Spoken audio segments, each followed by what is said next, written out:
People often ask the question, is the American dream dead? I believe the moment we stop dreaming, we might as well be. Hi, I'm your host, Craig Sewing, the creator of American Dream TV, a national TV show centered around real estate, lifestyle, and culture. A real show showing you real neighborhoods from real professionals. Today, we're going to take you all across the country, showing you why we live in the greatest country on the planet. Let's get this show started right now. Welcome to the American Dream. The American Dream. You're watching The American Dream? The American Dream. Showing you the real estate, the lifestyle, the culture. Let's get this party started right now. Let's go do this. It is heating up once again. We're the Davids going up against the Goliath. Real stories in real neighborhoods with real experts. The staple of the neighborhood. Can't wait to present it to you. It's all about lifestyle. In your community. That's what this show, The American Dream, is all about. Cheers to your American Dream.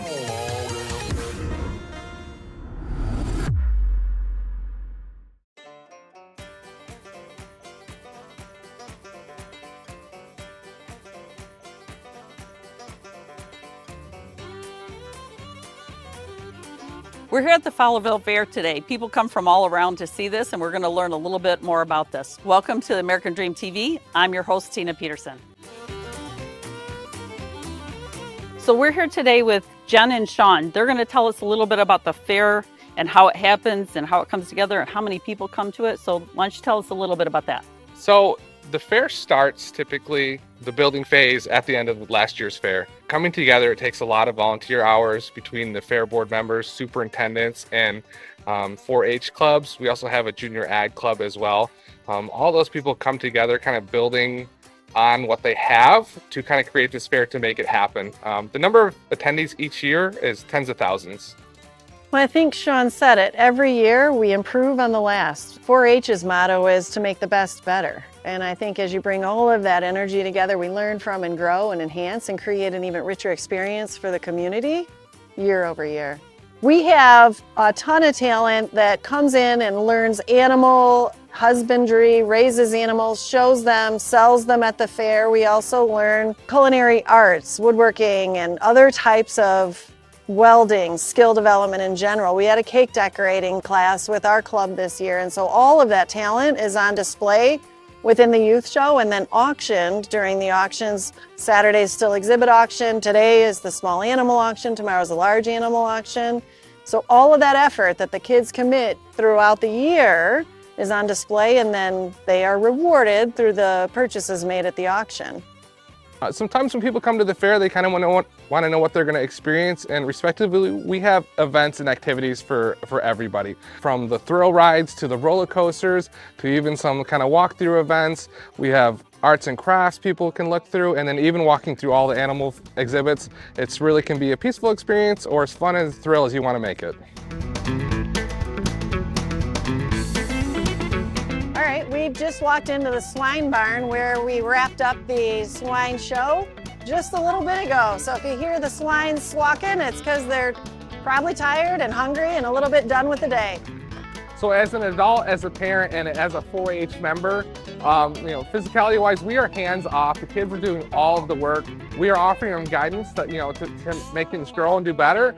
But these kids are responsible for the animals completely from sun up to sundown. They're watering them, they're feeding them, they're changing their bedding, they're walking their animals. So as an adult and as a parent, we're hands-off. These kids do all the work themselves.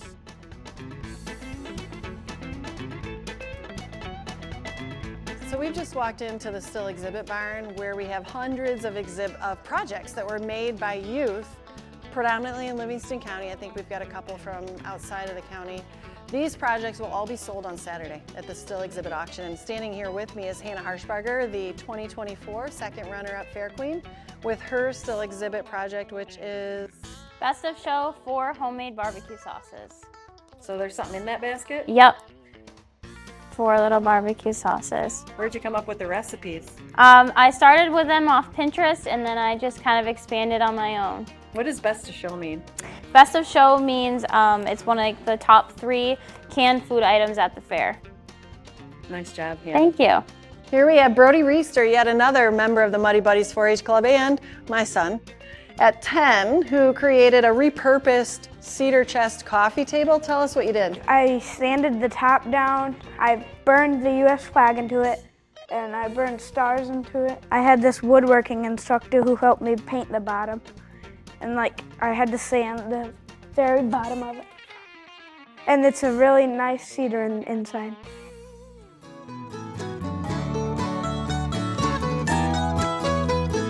All right, so one of the items that Sean and I talked about is an activity for people to spectate is this fantastic wood carving with Ben Risdy with Wood Carving LLC. Hi, Ben, good to see you. See you. Always amazed by your work. These projects are incredible. I would love it if you could just talk a little bit about how do you do this?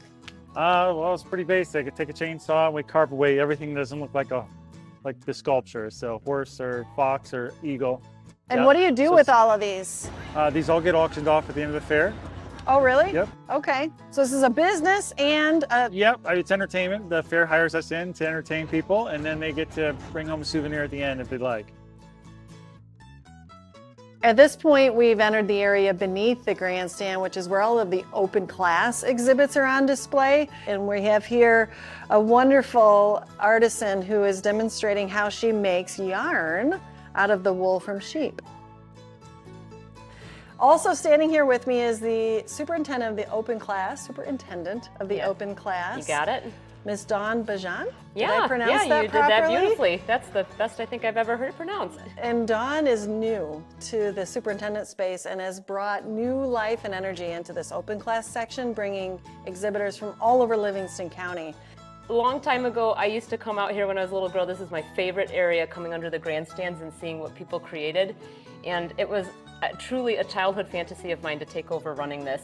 And I had this sort of unreal experience where I came under here last year and it was tumbleweeds. Just tumbleweeds. There was nothing under here. And I went to the fair board office and I said, I don't know what happened under there, but tell me what you need. Do you need someone to paint, clean bathrooms, hang things up? Just tell me what to do to make sure that my kids can enter this class. And they said, you can run it. So here I am.